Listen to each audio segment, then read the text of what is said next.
Hay un nombre que abarca 4000 años de historia humana, inolvidable, impoluto por el tiempo, un nombre que se negó a desvanecerse. Se susurró durante milenios, las madres advertían a sus hijos contra él, los padres colgaban amuletos para mantenerlo alejado, los sacerdotes intentaron enterrar su historia, pero se negó a desvanecerse. Su nombre es Lilith, y es una historia que vale la pena contar completa. Antes de que Eva probara la manzana, antes de que la serpiente sedujera a la humanidad. Según antiguas leyendas, había otra mujer en el jardín del Edén, fue creada igual a Adán. Del mismo polvo, en el mismo momento, pero cometió un pecado tan imperdonable que las autoridades religiosas durante siglos intentaron borrarla de la existencia. ¿Su crimen? Se negó a someterse. Hoy lo revelaremos todo. Textos antiguos, artefactos ocultos, pergaminos prohibidos, un mensaje secreto que podría estar oculto en la Capilla Sistina. Pero primero, debo aclarar algo importante. Lilith no es una sola historia. Es un mosaico de diferentes tradiciones, mesopotámicas, judías, místicas, entrelazadas a lo largo de miles de años. No fue eliminada de la Biblia, porque no existiera. Es una figura del folclore, vive en la frontera de los textos sagrados. Hoy, reconstruiremos este mosaico, distinguiendo los hechos históricos de la leyenda, fuentes antiguas de las interpretaciones modernas. Al final de este video, comprenderás por qué Lilith se ha vuelto tan importante, y por qué su historia es más importante hoy que nunca. Pero primero, volvamos al origen de todo. Abre cualquier Biblia. Ve a la primera página, Génesis, capítulo 1. Aquí comienza la historia de la humanidad. Dios crea el cielo y la tierra, la luz y la oscuridad, la tierra y el mar, los animales y las plantas, y luego las personas. Génesis, capítulo 1. Versículo 27. Y creó Dios al hombre a su imagen, a imagen de Dios lo creó. Varón y hembra los creó. ¿Te fijaste en el hombre y la mujer? Creados juntos al mismo tiempo. Ambos a imagen de Dios. Sin costillas, nadie durmiendo. Dos personas, creadas iguales. Ahora ve al capítulo 2 de Génesis. Y lee con atención. Versículo 7. Entonces el Señor Dios formó al hombre del polvo de la tierra, solo a Adán. Él nombra a los animales. Él cuida el jardín, pero no tiene compañera. Entonces Dios sume a Adán en un sueño profundo, toma una de sus costillas y crea a Eva. Espera, ¿qué? Primero se nos dice que el hombre y la mujer fueron creados juntos, simultáneamente, iguales. Luego, que solo Adán fue creado primero, y la mujer fue hecha de su costilla, como ayudante. No son solo detalles diferentes, son dos historias completamente diferentes. ¿Qué opinan los eruditos modernos sobre esta diferencia? La explicación académica más común es que el libro del Génesis combina dos tradiciones editoriales diferentes, que los eruditos llaman P.O. sacerdotal y J.O. vista. Fueron escritas en épocas diferentes y luego se combinaron. Esto no es una contradicción en el sentido de un error. Es el resultado de cómo el texto bíblico se formó a lo largo del tiempo, superponiendo diferentes tradiciones. Pero los antiguos eruditos judíos notaron esta discrepancia hace 1000 años. Y plantearon una pregunta sorprendente. ¿Si ambas historias fueran ciertas? ¿Y si hubiera dos mujeres? La primera mujer, creada igual a Adán en Génesis, y Eva, creada de la costilla de Adán en Génesis 2, quien apareció después. Y esto es cierto. ¿Quién fue la primera mujer? ¿Y qué le sucedió? Según estos eruditos, su nombre era Lilith, y su historia es uno de los secretos más controvertidos y ocultos de la historia religiosa. Es importante entender que se trata de una interpretación, no de un hecho histórico. Es una tradición judía de expandir creativamente los textos bíblicos para llenar los vacíos de la trama. A los rabinos les encantaban estos ejercicios literarios. Era una forma de explorar textos sagrados, no de documentar la historia. Pero lo interesante es que Lilith no solo aparece en textos judíos medievales. Su historia es mucho más profunda. Hace 4000 años, antes de Abraham, antes de Moisés, antes de que se escribiera la Biblia. Y aquí es donde realmente comienza nuestra historia.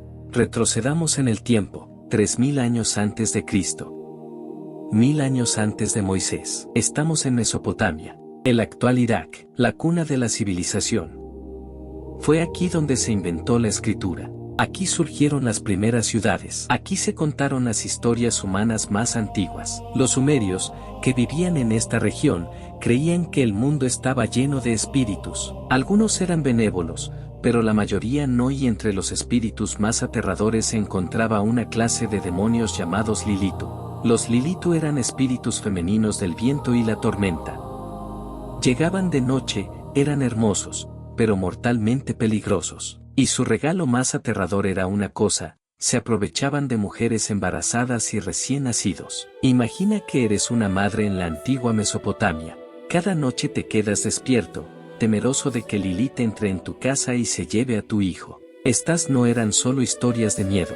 La gente creía sinceramente que sus vidas dependían de la protección de estos demonios. La primera mención escrita de una figura parecida a Lilith aparece en una de las epopeyas más antiguas de la humanidad, la epopeya de Gilgamesh. Este poema, escrito en tablillas de arcilla alrededor del 2100 a.C., hace más de 4000 años, es un pasaje extraño. En una sección titulada Gilgamesh y el árbol Ulupu, encontramos un pasaje extraño. La diosa Inanna planta un árbol sagrado con la esperanza de convertirlo en un trono, pero criaturas habitan el árbol. Una serpiente ha construido un nido en las raíces. El pájaro anso ha criado a sus polluelos en las ramas. Y en el tronco del árbol, la doncella oscura Lilith ha construido su hogar. El héroe Gilgamesh acude al rescate.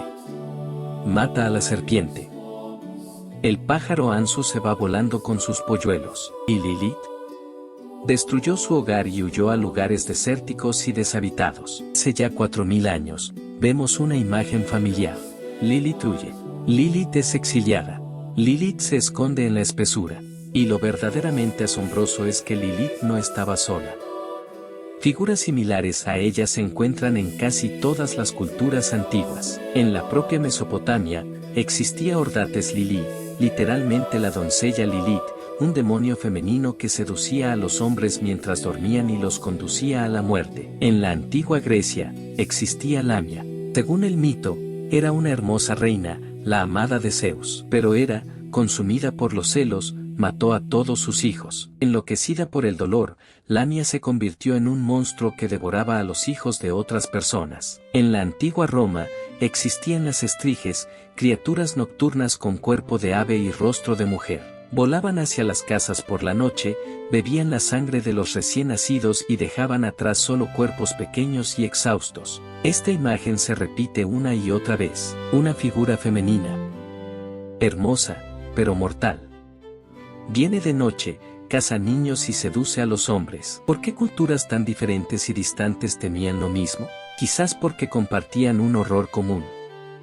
La muerte repentina de bebés, enfermedades inexplicables, sueños perturbadores que atormentaban a los hombres por la noche. En un mundo sin medicina moderna, sin explicaciones científicas, la gente necesitaba un nombre para estas pesadillas. Y en Mesopotamia, ese nombre era Lilith.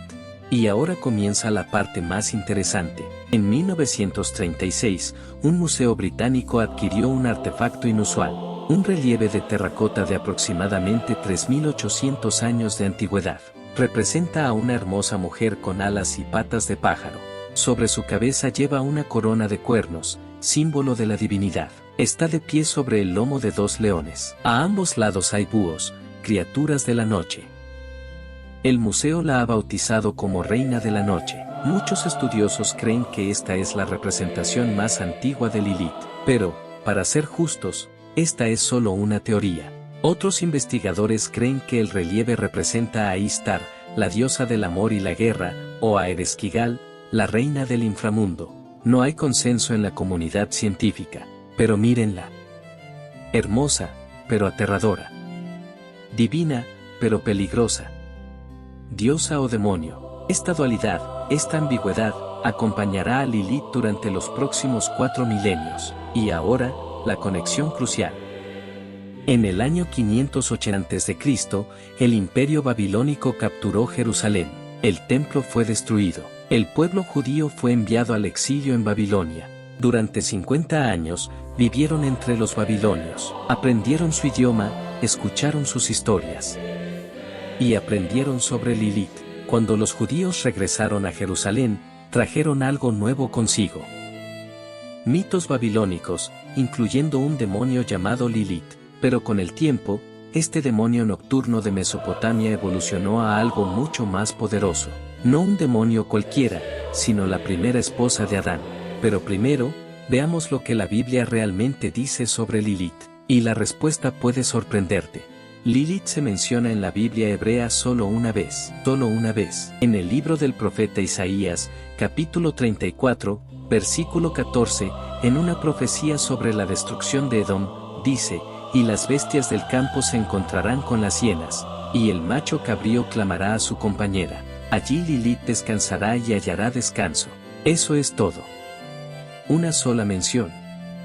En una lista de criaturas del desierto, sin historia, sin contexto, sin explicación de quién es. Pero incluso esta breve mención es importante. Prueba que Lilith entró en el idioma hebreo ya en los siglos BVAC, no como la esposa de Adán, sino como el espíritu de la desolación.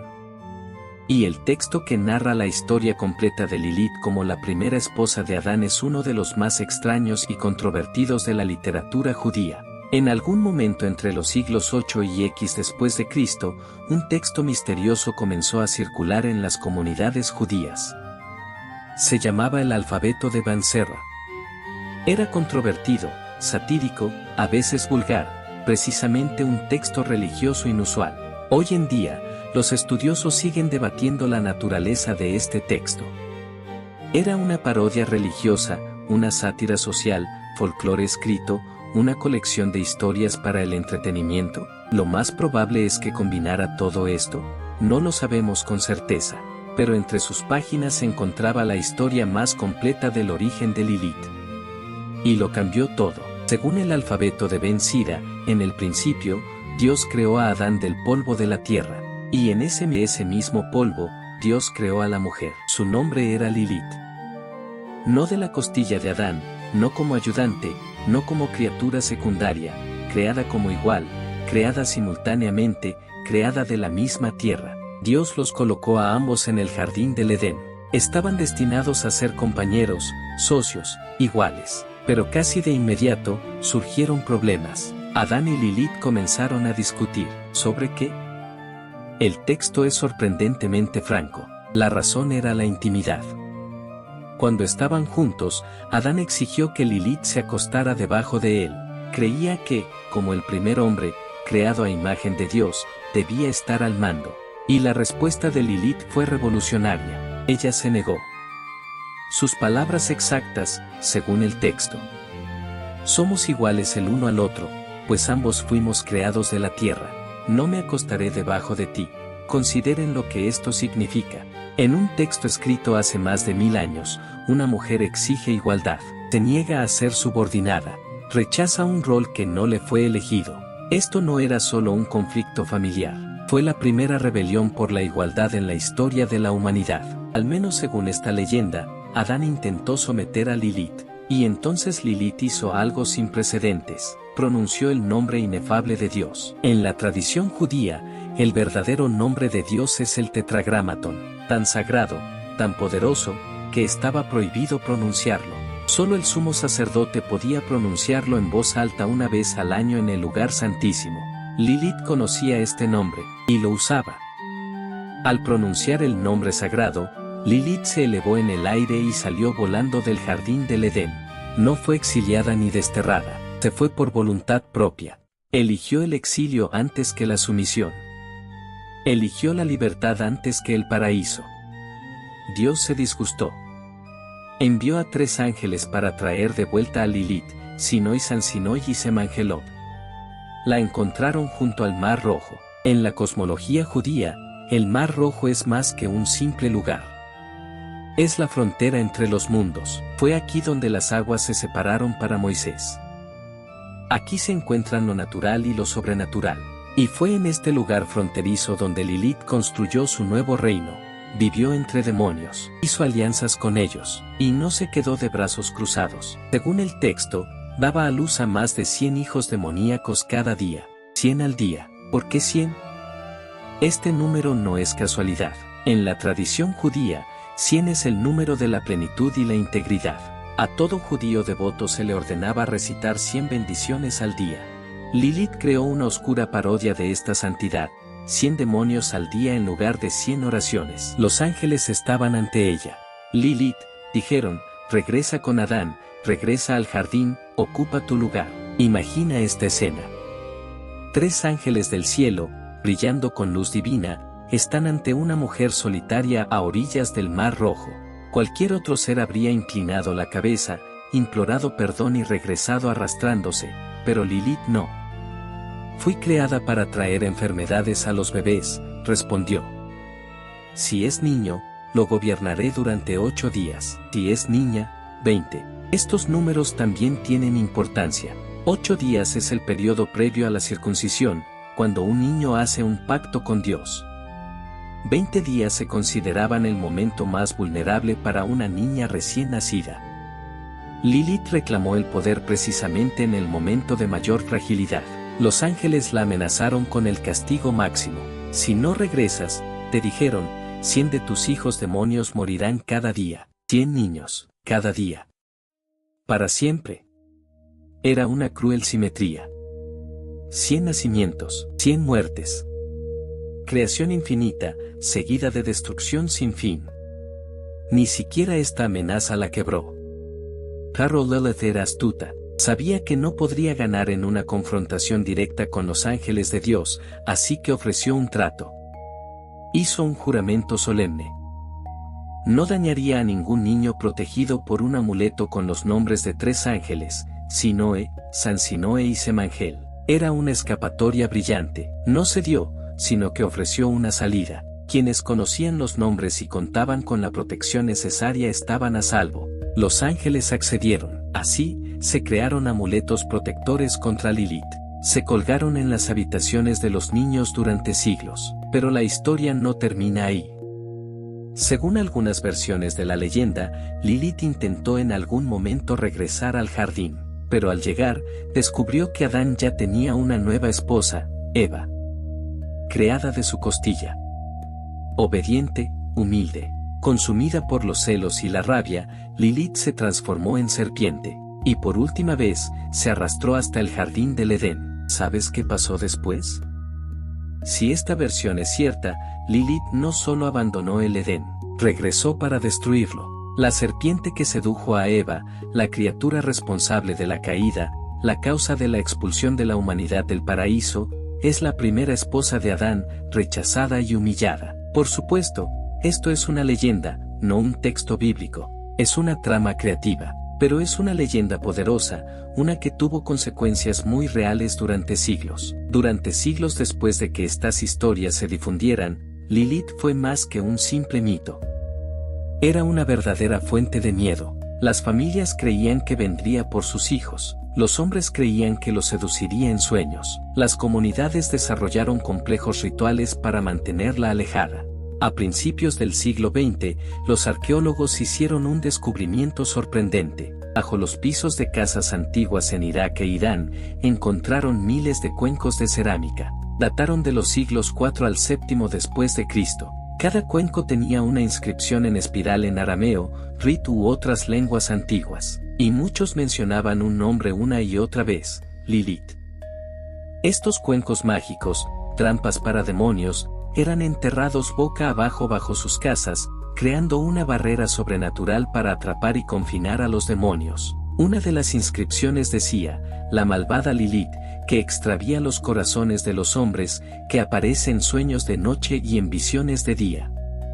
La que quema y provoca pesadillas, ataca y mata a cuencos protectores de este tipo se encontraron en casi todas las casas excavadas. El miedo a Lilith estaba muy extendido. Para las familias que no podían permitirse cuencos mágicos, existían amuletos. Estos eran pequeños talismanes de metal o papel con los nombres de 3 ángeles, Sansina y Semangel. A menudo también representaban a la propia Lilith, encadenada e impotente. Estos amuletos se colgaban en las habitaciones de los niños, se colocaban debajo de las almohadas y se llevaban alrededor del cuello. Las comunidades judías los usaron durante siglos. Algunas continúan usándolos hasta nuestros días, pero la protección de Lilith no se limitaba a los niños. Había otro momento de especial vulnerabilidad, la noche de bodas. Muchas comunidades judías medievales y de Europa del Este desarrollaron complejos rituales para proteger a los recién casados. Se dibujaban círculos de carbón alrededor del lecho conyugal, una barrera mágica que Lilith no podía cruzar. Los nombres de los 3 ángeles estaban inscritos en las 4 paredes de la habitación. En algunas comunidades, la novia nunca se quedaba sola en su primera noche. Otras mujeres siempre estaban con ella, cuidándola. ¿Por qué la primera noche de bodas en particular causaba tanto miedo? Porque, según la leyenda, Lilith envidiaba a todas las nuevas novias. Cada mujer que ocupaba el lugar que creía que le correspondía en la cama de un hombre, y su venganza podía ser terrible: infertilidad, abortos espontáneos, muerte en el parto. Incluso existían amuletos especiales para el matrimonio, distintos de los destinados a los recién nacidos, con fórmulas especiales para proteger la fertilidad de la novia. Hoy en día, estos rituales pueden parecer supersticiosos, pero para quienes los practicaban, eran una cuestión de vida o muerte. Y ahora, hay algo que la mayoría de la gente desconoce. En las décadas de 1940 y 1950, cerca del Mar Muerto, se realizó uno de los descubrimientos arqueológicos más importantes de la historia. Rollos antiguos, escondidos en cuevas hace más de 2000 años. Los rollos de Qumrán. ¿Y saben a quién se menciona allí? Lilith. En un texto llamado Canciones del Sabio, un antiguo himno para el exorcismo de demonios, encontramos la primera referencia clara a Lilith como demonio en hebreo. Dice: y yo, el sabio, proclamo la grandeza de su belleza, para aterrorizar y perturbar a todos los espíritus de ángeles destructivos y bastardos, demonios, Lilith y aquellos que atacan repentinamente. Esto demuestra que las comunidades judías buscaron protegerse de Lilith hace más de 2000 años. Era más que una leyenda. Era una amenaza que solo podía ser combatida por la intervención divina. Pero hay otra fuente importante que a menudo se pasa por alto: el Talmud. El Talmud de Babilonia, compilado entre los siglos 3 y 4 después de Cristo. Una de las obras más importantes de la literatura judía. Contiene debates rabínicos sobre derecho, ética, filosofía, historia y folclore. Y Lilith se menciona en él varias veces. En el Tratado Sabbat 151b, encontramos una advertencia alarmante: a un hombre no se le permite dormir solo en la casa, porque quien duerma solo será capturado por Lilith. Capturado, odiado, no tentado, capturado. El lenguaje es físico, duro. Lilith no era una abstracción. Era un ser real, capaz de apoderarse de una persona mientras dormía. El Tratado Eruvin 100b menciona otro incidente curioso. Los rabinos están hablando sobre la apariencia, y uno de ellos comenta: alguien con cabello largo se parece a Lilith. A primera vista, este es un detalle menor, pero revela mucho. Lilith tenía una apariencia reconocible en el imaginario popular: cabello largo, quizás despeinado, suelto. Lo opuesto a una mujer respetable que llevaba el cabello cubierto o recogido. En el Tratado Nida 24 a.C., los rabinos hablan de nacimientos monstruosos, y se mencionan criaturas similares a Lilith, con alas. Esto confirma que la imagen de Lilith, como una criatura alada, como en la imagen de la reina de la noche, también era común en el mundo rabínico. Pero quizás el pasaje más inquietante se refiere a las conexiones con Lilith. Algunos textos talmúdicos insinúan que los demonios, incluyendo a Lilith, podían tener relaciones sexuales con humanos, y los hijos de estas uniones eran híbridos, mitad humanos, mitad demonios. Invisibles para el mundo, pero presentes. Unidos a sus padres humanos de por vida. Esta creencia tendría una profunda influencia en las tradiciones posteriores. El Talmud proporciona el vínculo crucial. Toma a la Lilith mesopotámica, el demonio del viento, y la transforma en algo más personal, más íntimo, más amenazante. Ya no es solo una criatura del desierto, sino un peligro capaz de infiltrarse en tu hogar, tu cama, tus sueños. Algunas de las leyendas más vívidas cuentan el encuentro del profeta Elías con Lilith. En estas historias, Elías se encuentra con Lilith en el camino. Ella se dirige a una casa donde una mujer está dando a luz. Elías exige saber sus intenciones. Lilith revela su plan: adormecerla en el sueño de la muerte, tomar a su hijo y beber su sangre, chupar su médula ósea y comer su carne. Elías la amenaza con poder divino. Acorralada, Lilith revela sus nombres secretos y promete no dañar jamás a nadie que los conozca. Estos nombres fueron inscritos en amuletos, otorgando a la gente común poder sobre la reina de los demonios. El conocimiento de Lilith se convirtió literalmente en protección contra ella. En el siglo VIII, surgió una nueva forma de misticismo judío en la España medieval. Se llamó Cábala. Y la Cábala transformó a Lilith de demonio en algo mucho más cósmico. El texto principal de la Cábala se llama el Zohar, que significa resplandor o luz. Escrito en el siglo XIII en España, el Zohar contiene comentarios místicos sobre la Torá y explora la naturaleza oculta de Dios y la creación. Y Lilith se menciona en él 48 veces. 48 veces. En el Zohar, Lilith no es solo un demonio, es una fuerza cósmica. Según el Zohar, Lilith se convirtió en la consorte de Samuel. Según el Zohar, Lilith se convirtió en la consorte de Samuel, el rey de los demonios, el ángel de la muerte, a veces identificado con el mismísimo Satanás. Juntos, forman un reflejo oscuro de Adán y Eva.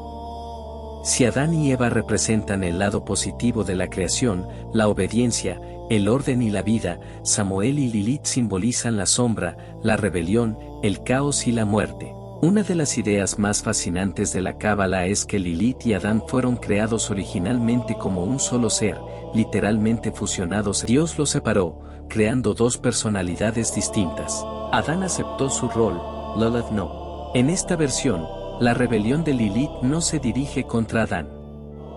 En la estructura misma del universo, en la tradición cabalística, Lilith gobierna un ejército de demonios llamados Lilin, sus hijos. Ella domina súcubos e íncubos, penetra en los sueños de los hombres y roba el semen de las personas dormidas para dar a luz a nuevos demonios. Algunos textos afirman que si un hombre experimenta una polución nocturna, significa que ha sido visitado por Lilith.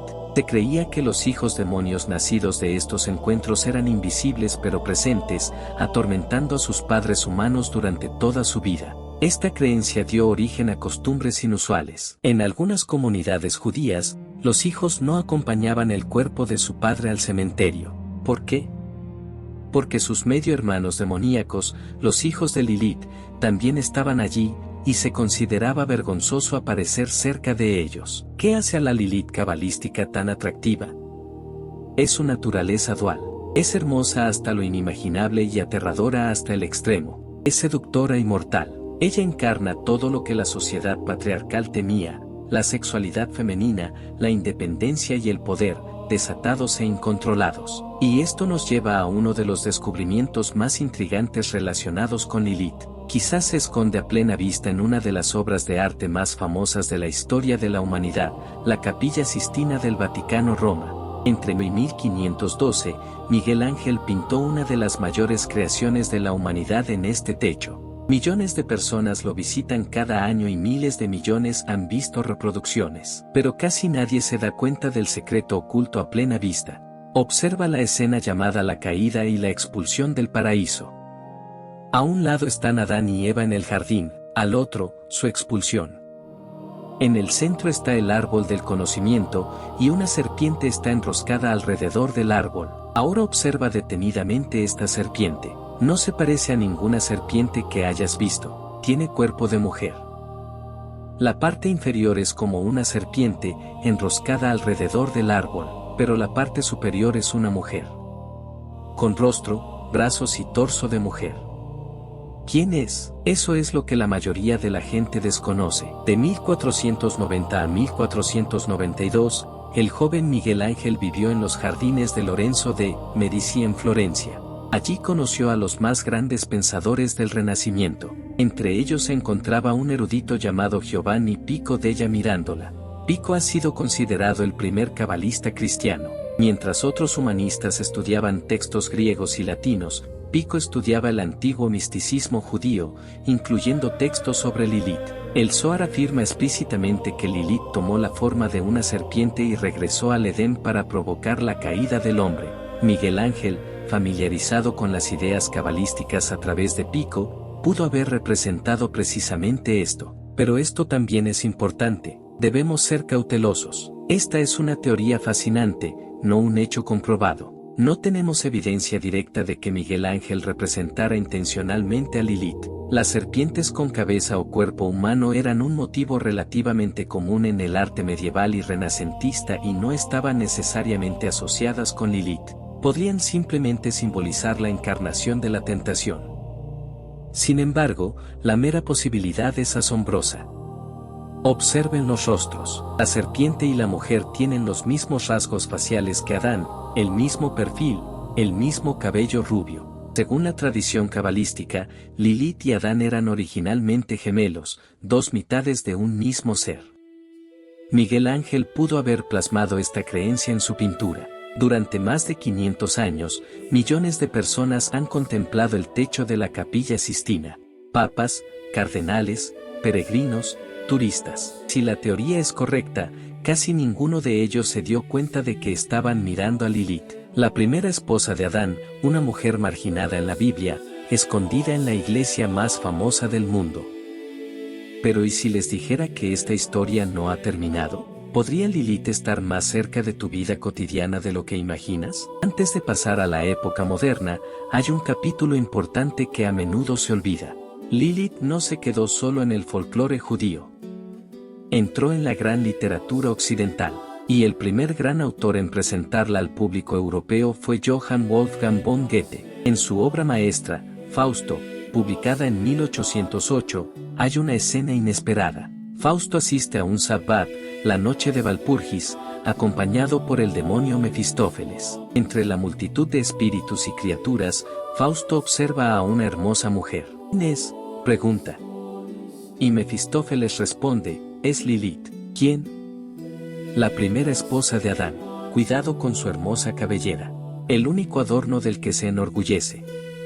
Si se apodera de un joven por ella, él nunca la soltará. El momento es breve, pero significativo. Goethe presentó a Lilith a millones de lectores europeos que nunca antes habían oído su nombre. Y fíjense en el detalle del cabello, el mismo elemento mencionado en el Talmud muchos siglos antes. La tradición se transmitió intacta. Casi un siglo después, en 1895, el escritor escocés George MacDonald publicó una novela titulada simplemente Lilith. Es una obra extraña, onírica y mística. El protagonista entra en una dimensión paralela, donde se encuentra con Lilith como una figura trágica y aterradora, atrapada entre dos mundos. MacDonald era amigo de Lewis Carroll e influyó profundamente en otro escritor, C.S. Lewis. Walt Lewis, en su serie Las Crónicas de Narnia, dejó una pista que muchos lectores pasan por alto. La bruja blanca Hadis, la villana que mantiene a Narnia en un invierno eterno, tiene un origen específico. En el libro, el sobrino del brujo revela que, por línea paterna, desciende de gigantes y, por línea materna, de la línea de Lilith. Lilith fue la primera esposa de Adán. Lewis, experto en literatura y mitología medieval, conocía bien esta leyenda. Y deliberadamente decidió vincular a su antagonista más famoso con la mujer que se negó a someterse en el Edén. El mensaje oculto era claro. La rebelión femenina primordial se transmitió de generación en generación, trayendo solo destrucción e invierno eterno. Esta es solo una interpretación, por supuesto, pero muestra cómo Lilith siguió siendo utilizada como imagen de advertencia incluso en el siglo XX, pero todo estaba a punto de cambiar. Durante siglos, Lilith permaneció en las sombras, un demonio temido, una advertencia, envuelta en una imagen. Y entonces llegó el siglo XIX. En 1868, el artista prerrafaelita Dante Gabriel Rossetti creó una impresionante pintura titulada Lady Lilith. Representa a una hermosa mujer de cabello ondulado y rojizo, mirándose al espejo y peinándose. Es encantadora, seductora y poderosa. Rossetti escribió un poema para acompañar la pintura. De la primera esposa de Adán, Lilith, Se dice que, antes de la serpiente, su dulce lengua sabía engañar, y su encantador cabello era el primer oro. Por primera vez en siglos, Lilith fue representada no como un monstruo, sino como un objeto de admiración. Pero la verdadera transformación ocurrió en las décadas de 1970. El movimiento feminista buscó símbolos, héroes, modelos a seguir que desafiaran las normas patriarcales. Y encontraron a Lilith. Piénsenlo. El crimen de Lilith fue exigir igualdad. Ella se negó a someterse a un hombre. Eligió el exilio en lugar de la sumisión. Fue demonizada por desear lo que los hombres siempre habían tenido: libertad. En 1976, se fundó una editorial feminista judía. El nombre era Lilith. El lema era judía independiente y feminista abierta. El demonio se convirtió en un ícono. En 1997, la cantante Sarah McLachlan fundó un festival de música dedicado a artistas femeninas. Se llamó Lilith Fire. Se convirtió en uno de los festivales itinerantes más exitosos de la década de 1990. Hoy, Lilith es omnipresente en la cultura popular. En la serie de televisión, la sobrenatural Lilith es el primer demonio creado, quien debe liberar a Lucifer. En True Blood, Lilith es la primera vampira, la madre de todos los vampiros, venerada como diosa por un antiguo culto. En Chilling Adventures, Sabrina Lilith es la heroína clave, la primera esposa de Adán, la primera bruja, que finalmente gobierna el mismísimo infierno. Aparece en los cómics de Marvel como la madre de los demonios. En el videojuego, es Diablo, una poderosa antagonista. En la serie de televisión, es Frasier, como su exesposa. Bueno, eso es un poco diferente. La cuestión es que el nombre de Lilith ya no se susurra con miedo. Ahora se pronuncia con interés, admiración e incluso orgullo. La primera mujer desterrada a los confines de la historia ha regresado. Eso es lo que Lilith realmente era. Un demonio de la tormenta mesopotámico, un espíritu de la noche, que se aprovechaba de los niños. Fue la primera esposa de Adán, rebelde, creada, igualitaria, pero desterrada por exigir sus derechos. Fue la serpiente del jardín del Edén, que regresaba para destruir el paraíso del que fue privada. Era una fuerza cósmica de la oscuridad, una reina de las sombras que gobernaba junto al rey demonio. ¿Era la seductora de pelo largo del Fausto de Goethe, la antepasada de la bruja blanca de Narnia? ¿O era algo completamente distinto? Eso es lo que pienso. Lilith es un espejo. Refleja lo que más teme cada generación y lo que secretamente la fascina. Para los antiguos mesopotámicos, era la inexplicable tragedia de la muerte infantil. Para los judíos medievales, la amenaza de la sexualidad femenina desenfrenada. Para los artistas del siglo XIX, la belleza prohibida y la oscura tentación, y para algunos hoy, el espíritu de rebelión e igualdad. Cada generación reescribe a Lilith, cada cultura la hace suya, pero hay algo que nunca cambia. Lilith se niega a ser olvidada. Intentaron reducirla a un cuento de hadas aterrador, intentaron usarla como advertencia. Esto es lo que le sucede a las mujeres que desobedecen. Pero 4000 años después, su nombre es conocido por más personas que nunca. Porque la historia de Lilith no es solo historia antigua. Es la historia de todos a quienes se les dijo que guardaran silencio, pero se negaron. Todos los que se vieron obligados a aceptar su situación, pero decidieron irse. Todos los que eligieron la difícil libertad en lugar de la cómoda opresión. La llamaron demonio por exigir un trato igualitario. Fue relegada a los márgenes de las escrituras porque no pudieron borrarla de la memoria. Y al final, Lilith ganó. Porque aquí estamos, miles de años después, aún contando su historia, aún pronunciando su nombre, aún recordando a la primera mujer que dijo no. La mujer marginada se volvió inmortal. Este video ha cambiado tu visión del mundo. Suscríbete ahora. Haz clic en la campana para estar al tanto de más. Descubrimos historias ocultas, tradiciones olvidadas y figuras perdidas en los márgenes de los textos sagrados. Y créanme, esto es solo el comienzo. Ahora quiero saber de ustedes. ¿Fue Lilith un demonio o una revolucionaria? ¿Creen que su historia merece ser contada con más frecuencia? ¿Habrían abandonado el jardín del Edén? Escriban su respuesta en los comentarios. Leo todos. Si quieren profundizar, vean los videos que están actualmente en pantalla. Hay aún más historias bíblicas ocultas que cambiarán por completo su visión del pasado. Hasta la próxima, manténganse curiosos, cuestionen todo. Y recuerden, las mejores historias son las que se dejaron de lado.